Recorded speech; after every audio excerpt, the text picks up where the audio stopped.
সুপ্রিয় শিক্ষার্থী বন্ধুরা, আজকে আমরা যেটা নিয়ে আলোচনা করব সেটা হচ্ছে অভিকর্ষজ ত্বরণের পরিবর্তন, variation in acceleration due to gravity. তো গ্র্যাভিটির পরিবর্তন অর্থাৎ গ্র্যাভিটেশনাল অ্যাক্সিলারেশন জি এর মানটা পরিবর্তন হয় বেশ কিছু কারণের জন্য। পৃথিবী ইলিপসিয়াল আকৃতির অর্থাৎ উপবৃত্তাকার আকৃতি হওয়ার জন্য জি এর মান পরিবর্তন হতে পারে। পৃথিবী নিজ অক্ষের সাপেক্ষে অনবরত ঘুরছে অর্থাৎ আহ্নিক গতির জন্য জি এর মান পরিবর্তন হতে পারে। উচ্চতার সাথে অর্থাৎ হাইটের চেঞ্জেসের সাথে অভিকর্ষজ ত্বরণের পরিবর্তন হতে পারে। এরকম বিভিন্ন কারণের জন্য অভিকর্ষজ ত্বরণ জি এর মানটা পরিবর্তন হতে পারে। তো আজকে আমি যেটা নিয়ে আলোচনা করব, এই ভিডিওতে যেটা নিয়ে আলোচনা করব সেটা হচ্ছে অভিকর্ষজ ত্বরণের পরিবর্তন উচ্চতার সাথে কিভাবে অভিকর্ষজ ত্বরণ পরিবর্তিত হয় সেটাই আমরা দেখব। তাহলে প্রথম কাজ হচ্ছে আমাকে একটা পৃথিবী অঙ্কন করতে হবে। তাহলে ধরে নাও এটা একটি পৃথিবী এবং পৃথিবীর মধ্যে ভরটা সমভাবে বণ্টিত রয়েছে, ঠিক আছে, মানে প্রত্যেকটা জায়গায় সুষমভাবে ঘনত্বটা সুষম রয়েছে। তাহলে পৃথিবীর টোটাল ভর যদি এম হয় তাহলে সেটা কেন্দ্রে কেন্দ্রীভূত রয়েছে ক্যাপিটাল এম। আচ্ছা, এবং পৃথিবী যেটা, সেই পৃথিবীর ব্যাসার্ধ হচ্ছে ক্যাপিটাল আর। পৃথিবীর ব্যাসার্ধ কত? পৃথিবীর ব্যাসার্ধ হচ্ছে ক্যাপিটাল আর। পৃথিবীর ব্যাসার্ধটাকে ধরে নিলাম আর।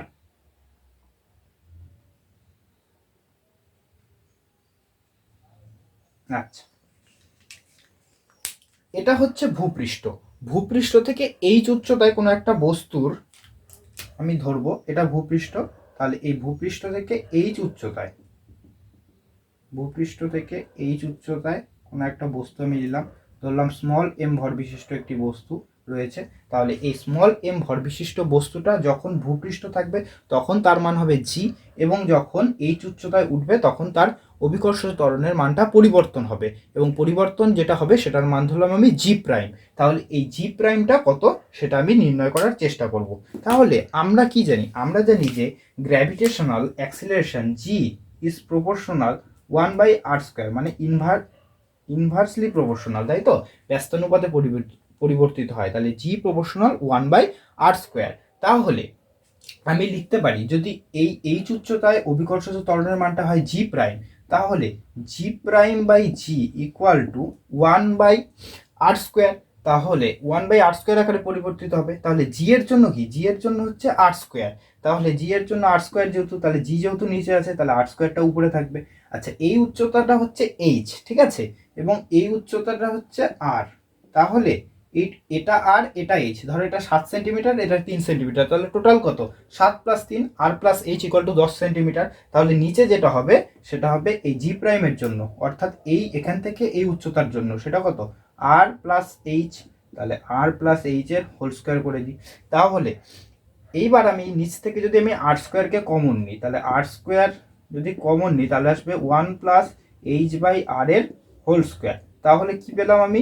জি prime by G equal to r² into 1+h/r এর হোল স্কোয়ার। তাহলে তোমরা ক্লাস 11-এ ম্যাথমেটিক্সে বাইনোমিয়াল থিওরেম পড়েছো, সেই বাইনোমিয়াল থিওরেমের আমি কিছুটা এখানে কাজে লাগাবো। বাইনোমিয়াল থিওরেম অনুসারে যদি আমি কাজে লাগাই তাহলে কিভাবে লিখতে পারি দেখো, r² কেটে দাও, তাহলে 1+h/r² আছে, এটাকে যদি আমি উপরে নিয়ে যাই তাহলে কি হবে? 2টা সূচকের নিয়মে -2 হয়ে যাবে। তাহলে G prime by G equals to 1+h/r to the power -2। এবার খেয়াল করে দেখো, এই যে মাইনাসটা রয়েছে, এই মাইনাসটা এখানে ঢুকবে, প্লাসের জায়গায় মাইনাস হবে এবং দুইটা এইচের সাথে গুণ আকারে চলে আসবে। তাহলে কি লেখা যায়? G prime by G equals to 1+, মাইনাসটার ভিতরে ঢুকবে, তাহলে 1 - 2টা এইচের সাথে গুণ হবে 2h/r।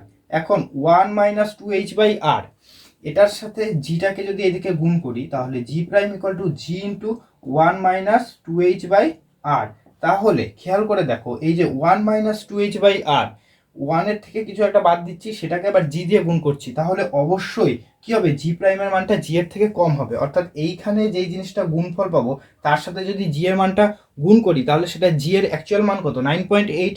কিন্তু যদি জি এর সাথে এই কোয়ান্টিটিটা যদি আমি গুণ করি তাহলে জি এর মানটা কি হয়ে যাবে? জি এর মানটা কমে যাবে, তাই না? তাহলে বোঝাই যাচ্ছে যে যত উচ্চতা বৃদ্ধি পাচ্ছে তত কি হচ্ছে? তত অভিকর্ষজ ত্বরণ হ্রাস পাচ্ছে। তাহলে এটাই হচ্ছে উচ্চতা বৃদ্ধির সাথে অভিকর্ষজ ত্বরণের পরিবর্তনের রাশিমালা। তাহলে আমরা বুঝতে পারলাম যে ভূপৃষ্ঠ থেকে যত বেশি উপরে যাব তত অভিকর্ষজ ত্বরণের মানটা কি হবে, আস্তে আস্তে কমতে থাকবে। তাহলে এর পরবর্তী ভিডিওতে আমি যেটা নিয়ে আলোচনা করব সেটা হচ্ছে গভীরতার সাথে কিভাবে পরিবর্তন হয়। এখন আমরা যেটা নিয়ে আলোচনা করব সেটা হচ্ছে অভিকর্ষজ ত্বরণের পরিবর্তন গভীরতার সাথে। গভীরতার সাথে মানে কি, ধরো এই ভূপৃষ্ঠে কোনো একটা বস্তুর অভিকর্ষজ ত্বরণের মান কত, জি। এখন এই বস্তুটাকে আমি কি করেছি, পৃথিবী ঘুরে আমি এই উচ্চতায় নিয়ে গেছি, এই উচ্চতায় নিয়ে গেছি, মানে পৃথিবীতে গর্ত করে আমি বস্তুটাকে এইচ গভীরতায় নিয়ে গেছি। তাহলে এই এইচ গভীরতায় নিয়ে গেলে কি হবে, অভিকর্ষজ ত্বরণের মান পরিবর্তন হবে। একটু আগে আমরা কি দেখলাম, যে ভূপৃষ্ঠে অভিকর্ষজ ত্বরণের মান জি, এবং সেখান থেকে যদি এইচ উচ্চতায় বস্তুটাকে তুলি তাহলে অভিকর্ষজ ত্বরণের মান পরিবর্তন হচ্ছে এবং কমছে। এখন উল্টো ঘটনাটা ঘটাচ্ছি, যদি ভূপৃষ্ঠ থেকে গভীরতায় নিয়ে যাই, এইচ গভীরতায় নিয়ে যাই, তাহলে অভিকর্ষজ ত্বরণের মানটা কিভাবে পরিবর্তন হবে সেইটা আমরা বোঝার চেষ্টা করি। তাহলে আমরা জানি যে ভূপৃষ্ঠে অভিকর্ষজ ত্বরণের মান জি ইকুয়াল টু, ভূপৃষ্ঠে অভিকর্ষজ ত্বরণের মান G equal to 4/3 pi R G rho, যেখানে রো হচ্ছে পৃথিবীর গড় ঘনত্ব, পাই তো আমরা জানি একটা কনস্ট্যান্ট, আর হচ্ছে পৃথিবীর ব্যাসার্ধ, আর জি হচ্ছে ইউনিভার্সাল গ্র্যাভিটেশনাল কনস্ট্যান্ট। এইটা তোমরা চাইলে বের করতে পারো পৃথিবীর ঘনত্ব ইকুয়াল টু ভর বাই আয়তন, যেখানে আয়তন একটা গোলক রূপে কল্পনা করে নেবে, 4/3 পাই আর কিউব দিয়ে খুব সুন্দরভাবে এই সম্পর্কটা প্রতিষ্ঠা করা যায়। কিন্তু যেহেতু আমরা এক্সাম ওয়াইজ আমরা যখন করব তখন আমরা ডাইরেক্ট লিখে দেবো যে আমরা জানি ভূপৃষ্ঠে অভিকর্ষজ ত্বরণের মান G equal to 4/3 pi R G rho, যেখানে রো হচ্ছে গড় ঘনত্ব, ঠিক আছে। তাহলে এই ভূপৃষ্ঠে অভিকর্ষজ ত্বরণের মান হচ্ছে জি। এখন যদি এইচ গভীরতায় বস্তুটাকে নিয়ে যাই তাহলে সেখানে কত হবে, তাহলে এইচ গভীরতায় নিয়ে গেলে আর মাইনাস এইচ গভীরতা বিশিষ্ট একটি গোলক কল্পনা করে নেব। এই জিনিসটা একটু 3 ডাইমেনশনালি আঁকার চেষ্টা করেছি আমি, মানে ওই অনেকটা ধরো তোমরা বাজারে তরমুজ যখন কিনবে তখন দেখবে তরমুজটাকে দেখবে ট্রাইঅ্যাঙ্গেল শেপ করে এরকম কেটে বের করে নেওয়া হয়, ঠিক আছে। ওই খাওয়ার জন্য একটা ফ্রি দেওয়া হয় না, যে তরমুজটা লাল কিনা, তো সেক্ষেত্রে দেখবে 3 কোণা করে কেটে এইভাবে তুলে বের করে নেয়, তখন তরমুজটা পুরো তরমুজটা যদি দেখো তখন ভিতরটা দেখবে এই রকম শেপ লাগে, ঠিক আছে। সেটা মাথায় কল্পনা করো, যে তার সাথে ছবিটাকে অ্যাডজাস্ট করো, তাহলে আশা করি ভালো বুঝতে পারবে। তাহলে ভিতরে কি করা হয়েছে, আর মাইনাস এইচ গভীরতা সম্পূর্ণ একটি গোলক কল্পনা করা হয়েছে, সেই গোলকটার পৃষ্ঠে কত অভিকর্ষজ ত্বরণের মান সেটা আমরা যদি বের করতে পারি তাহলেই হবে। জিনিসটা এইভাবে বোঝার চেষ্টা করি। ধরো এটা পুরো তো একটা পৃথিবী, এবার পৃথিবীর ভিতরে এইচ গভীরতায় আমি আর একটা গোলক কল্পনা করেছি, এই যে ছবিটা জাস্ট এইরকম, আমার হাতে পেপার ওয়েটটা দেখতে পাচ্ছ এইরকম। তাহলে এটা ছিল পুরো পৃথিবী, পৃথিবী থেকে এইচ গভীরতায় গেছি, এবার আর মাইনাস এইচ গভীরতা বিশিষ্ট একটি গোলক কল্পনা করেছি। এই পৃষ্ঠে অভিকর্ষজ ত্বরণের মান কত, সেটাই তো এইচ গভীরতায় অভিকর্ষজ ত্বরণের মান, সেটা আমরা নির্ণয় করার চেষ্টা করি। তাহলে সেটাকে আমরা ধরলাম হচ্ছে জি প্রাইম, তাহলে জি প্রাইম ইকুয়াল টু কি হবে, 4/3 পাই, আর বলতে এখানে কত, আর বলতে হচ্ছে এখান থেকে এতটা দূরত্ব, সেটা কত, আর মাইনাস এইচ, এই পুরো দূরত্বটা হচ্ছে আর, এখান থেকে এইটুকুনি দূরত্ব হচ্ছে এইচ, তাহলে এখান থেকে এইটুকুনি কত, আর মাইনাস এইচ, এটা 10 সেন্টিমিটার, এটা 3 সেন্টিমিটার, তাহলে এটা কত 10 মাইনাস 3, তাহলে হচ্ছে 7, তাহলে R minus small H into G rho. তাহলে এখন যদি আমরা জি প্রাইম বাই জি করি তাহলে কি পাবো, জি প্রাইম বাই জি, তাহলে 4/3 pi R minus H G rho by 4/3 pi R G rho, তাহলে রো রো কেটে গেল, জি জি কেটে গেল, 4/3 পাই 4/3 পাই কেটে গেল, তাহলে G prime by G equals to R minus H by R. তাহলে উপর থেকে যদি আমি আর কমন নিই তাহলে কি হবে, 1 মাইনাস এইচ বাই আর, আর নিচে কি আছে, নিচে হচ্ছে আর, তাহলে আর আর কেটে গেল। তাহলে আলটিমেট কি পাচ্ছি আমি, তাহলে আলটিমেট পাচ্ছি জি প্রাইম ইকুয়ালস টু, জিটা ওইদিকে গুণ আকারে চলে যাবে, তাহলে জি ইন্টু 1 মাইনাস এইচ বাই আর, আবার ঠিক আগের মতন চলে এসেছে। তাহলে 1 মাইনাস এইচ বাই আর দিয়ে যদি জি কে গুণ করি তাহলে জি প্রাইমের মানটা অবশ্যই জি এর থেকে কম হবে, অর্থাৎ জি প্রাইম ইজ লেস দেন জি, অর্থাৎ যদি গভীরতাতেও নিয়ে যাই তখনও কি দেখবো, অভিকর্ষজ ত্বরণের মান হ্রাস পাচ্ছে। অর্থাৎ ভূপৃষ্ঠ থেকে যদি আমি উচ্চতাতেও নিয়ে যাই, অধিক উচ্চতায় নিয়ে যাই, তাহলেও অভিকর্ষজ ত্বরণের মান হ্রাস পায়। আবার যদি গভীরতাতে নিয়ে যাই তাহলেও কি হচ্ছে, তাহলে হচ্ছে অভিকর্ষজ ত্বরণ হ্রাস পাচ্ছে। তাহলে কেন্দ্র থেকে যদি আমি ভূপৃষ্ঠ যাই তখন আমি পাবো ম্যাক্সিমাম, তারপরে যদি আমি উচ্চতা আবারও বৃদ্ধি করি তারপরে আস্তে আস্তে আস্তে আস্তে কমতে থাকবে। তাহলে গ্রাফটা যদি আমি আঁকি তাহলে কীরকম হবে, একটু গ্রাফটার দিকে তাকাও। এই দিক বরাবর যদি আমি পৃথিবীর কেন্দ্র থেকে দূরত্ব নিই,